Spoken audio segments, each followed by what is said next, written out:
Hello everyone. Sire here. Thank you so much for joining me. I am going to be creating a spring themed card and I'm going to be using some interesting products, but we'll get through this and it is going to be a fun little card to create. I have my petite prehistoric pals. I love these characters. There's something fun about just the simple designs.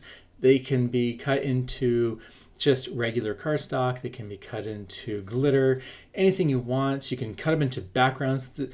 The design team members have done amazing things with just this simple die. And you can even just cut these out as for a kid's birthday party on a table in different colors as almost like a table confetti. They're really cute. Or you can cut these out a couple times, maybe two or three, put them in between a toothpick, and now you have cupcake toppers.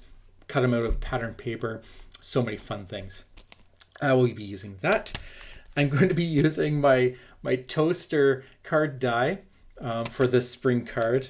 And then now I have this. This was a free gift for a while ago. It is not available, but I wanted to bring in some Flowers from Trinity stamps. They do have two other dies. I think one's called Garden Flowers and the other one's called Wildflowers potentially. I'll link them in the description box below just so you have references, but just flowers. I'm just going to tie that in to make the card more spring. And I will be using many shades of green for this card. So I went through my stash. I found all these colors. I have two with patterns on them, like that little canvas style. We'll see if I'll tie those in, and then I have a little bit more on the bluer side. And I'm also going to bring in some pattern paper, but I won't know which pattern paper I'm going to use until I'm at that point. So we'll see it when we get there. So let's get started and create a nice, fun, spring-themed card. So today we're going to be making a square card. This is not something I normally do, but I thought it would be fun to have a nice big area to create a scene on. The square card is going to be total 5.5 inches, and the panel that we're going to ink blend first is 5.25. You want to get some nice blue. I'm going for a really bright blue from Catherine Pooler. Not the best for ink blending, but you don't really need to worry about it because when you're working with the sky, if you don't have a perfect blend, it just looks like wispy clouds in the scene. So I'm going to do my best that I can, but we'll see what we get. And we're going to just ink about 3/4 down. Most of it will be covered, but I just want to make sure that we don't have to go back later and fill it in. So there you go. I will also be working with all these green colors here. And what we're going to do is we're going to be creating a field, and it's going to be a distance. So it's going to be a lot of layers, and we're going to be doing them in many different colors. I have no rhythm for it. There's only two rules. When I'm working with this dark green, I'm going to treat it as bushes, and then everything else is just hills and valleys and whatnot. So I'm not thinking too much. I'm just willy-nilly cutting some pieces of paper in all these different colors. So what I want to do is make sure I get as smooth as cut as possible. So you notice that I was kind of trimming off the first one. That's because I was kind of not moving smoothly. So the more you do it, the easier it gets. But I'm not worried too much about is it too big, is it too small, because I'm just going to move them around, trim them a bit, and get them positioned in a way that looks nice. It's going to be kind of hard to see what you're working with, so just trust it. Just cut some layers. You want to have some ups and downs and bumps, but you don't want to go all the way across one side to the end, to the other side with every color. So once all that is done, I have all the pieces here inked and everything, and I want to make sure that when I start stacking them that I don't go above 4 inches. You can, but I want to have a sentiment on my card. So I just want to make sure that as I'm building it, I'm keeping that in mind. The bottom layer is purposely cut thick on the bottom, so I actually have room to cut in case I go too high. So that bottom layer is actually meant to be much thinner. So I will fast forward this quite a lot because we don't need to see me painstakingly move this around and everything. But if you follow the first step, we're pretty much just reattaching all the layers that we had done previously. And that's just adding a tiny bit of glue in the bottom, maneuvering it around, creating my scene, and then trimming anything that's not looking right. So like I said, you kind of want to have ups and downs, but you don't want to go exactly all the way across from left to right with one color. The front of it should be brighter and then kind of moving darker as you go further behind. And so that's the rule. Now you may see one of these pieces does have a little bit of a ridge. I just hand cut that. That took a long time, but it just adds a little bit of fun texture. So you can do that. You can also bring in some of the canvas type style paper where it has a little bit of a texture to it, or you can use pattern paper. So all these little things can help you create this scene.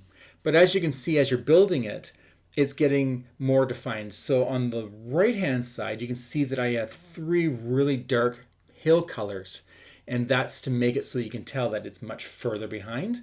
And then my last hills in the very, very back, which is almost mountain-like, they're a totally different shade of green, almost blue shades, because they're so far in the distance. I will trim that down to be 5 1/4 so that it matches my card base that has the sky that we inked. And that's it. Don't stress too much about it. It's a lot of fun of just cutting a bunch of different papers and then gluing them up and seeing them go. And you could totally do this in a fall theme, a winter theme, etc. So here is some pattern paper that I had in my stash. I decided I would just find a pad that was bright in colors and also just a bunch of scraps, so I didn't have to cut into new pieces. What I'm going to do is cut each one of these in a pattern paper, so that's going to be what they look like, like their skin color. And then I'm going to start drawing an outline on them, giving them a little bit of life to them. If we did cut them out in just a solid cardstock, in this card, they're going to still stand out too much. So adding a little bit of pattern paper will kind of blend them in a bit, which I would assume dinosaurs would want to be hidden a bit from being caught in the wild. But this is going to be a cute card, so no one's getting hurt. No dinosaurs will be hurt in this card. But it will make it so that you can see them, but they're not going to stand out as if you had cut them in like solid pink or blue or etc. So there we go. So we'll take those off and I will cut those, and here we go. And I'm going to speed this up a tiny bit too. I'm going to draw the outline for 2 of the dinosaurs, and I'll zoom in here and try to get as nice as a close-up view as I possibly can, but my hand is probably going to block most of it, to be honest. So what I will tell you right now is do this with pencil and practice it first. I've already done this, so that's why I can do it much faster while recording. And all I'm doing is just creating an outline around the whole edge. I could have done it on the side, like if I got a big marker, I could have edged it, but I just have more control this way. So I'm just going to follow the edge and then add some minor detail to just make it so that it looks like a real dinosaur. So I started off with the body, I went around the whole edge, and now I'm just giving him, this pterodactyl, some wings, like little detail on the wings. I'm not sure what they're called, if those are the bones or the veins, but it's kind of like the bat wings and such. Then I'm going to take a glaze pen. I love these for eyeballs, and I'm just going to add a big dot, and I'm going to let that dry completely. And then, of course, a rosy cheek, because there's no dinosaur without a rosy cheek. So I'm going to let that glaze pen dry, and I'm going to outline my second dinosaur, just giving you another example of how to do this, because I don't want to touch that black eye until it is fully dry. The T-Rex is a little bit harder because he has a little bit more movement, but you kind of want to bring the legs up so he has a nice thigh, and then I will I will follow the lines around the whole edge, making sure I cross the arm and the other foot because technically it's behind him. And then when it comes around to the back, what I will do is I won't follow the humps at first. I'm going to just follow his back. So I have a nice smooth line all the way around. This separates it because technically these little spikes should be separated from the body. And then I'll just outline the back. I'll grab my little pencil here because I want to draw his second arm.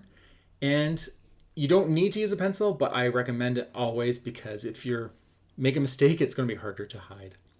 And there we go. Well, I have my second eye. Now let's bring the pterodactyl back. Oh, rosy cheeks. Let's bring the pterodactyl back. I'm going to grab my white jelly pen and just add 2 little white dots. And that's what I'm going to do for all the dinosaurs. There we go. There's the Brontosaurus, and here's the Stegosaurus with little rosy cheeks. So cute. So here we go. Now it's time to start building the scene. And I will go a bit fast on this one just because it's a lot of steps, and I just want to show you how to get through this. First, we're just going to glue down our landscape. And if you remember that we only glued a thin line on each layer, keep that in mind when you're gluing this down, that you may want to secure some of those other pieces. Don't glue the whole thing down on each layer because we're going to need it for tucking the scene, or like elements on the scene.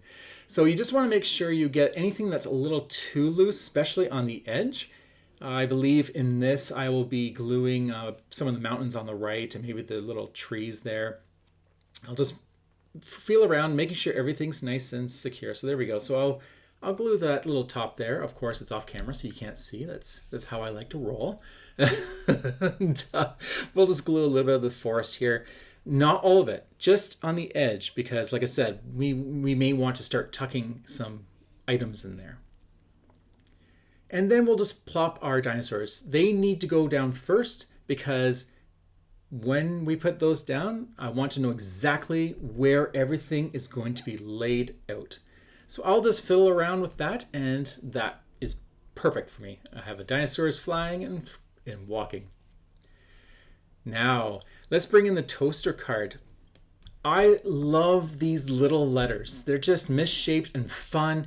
This is perfect for a kid's card, which is what I'm kind of creating, is a fun spring kids card.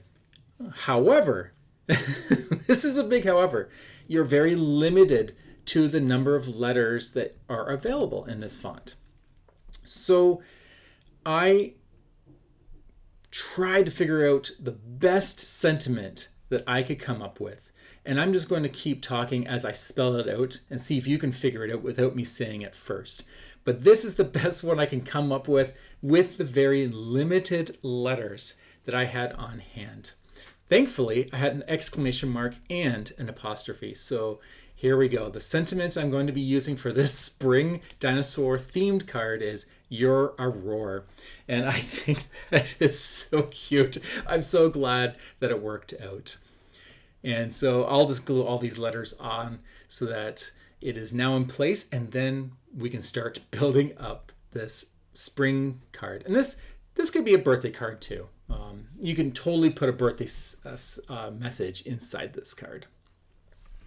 What I think would be kind of fun, and I wish I had more time to work on this, or I had thought of it first, is making this more interactive so things can move around and up and down and flip, because that would really make a fun birthday card for any child.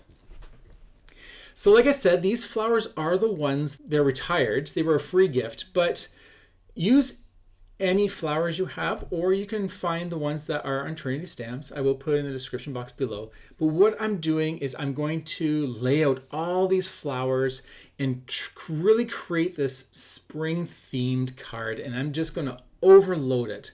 I have small flowers and large flowers. I'm going to treat the large ones like big, huge plants that just are growing crazy because there's so much oxygen right in that. And they just got ginormous. I'm going to have big flowers on the bottom. I'm going to use the little pieces that are probably meant for layering, and I'm going to use them as like little ruffles in the mountain or in the hills. I have the tulip looking ones going on a border because I thought that was kind of fun. And so I am just having fun.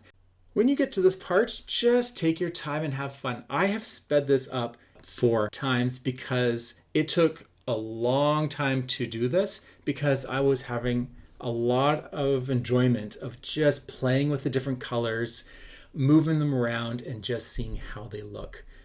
And this is actually the second time doing it, because before I recorded it, I wanted to have an idea of what I was going to do. So it was fun, and it does take a while. So just enjoy the process and slowly fill it out. And before you glue anything down, that's what I recommend.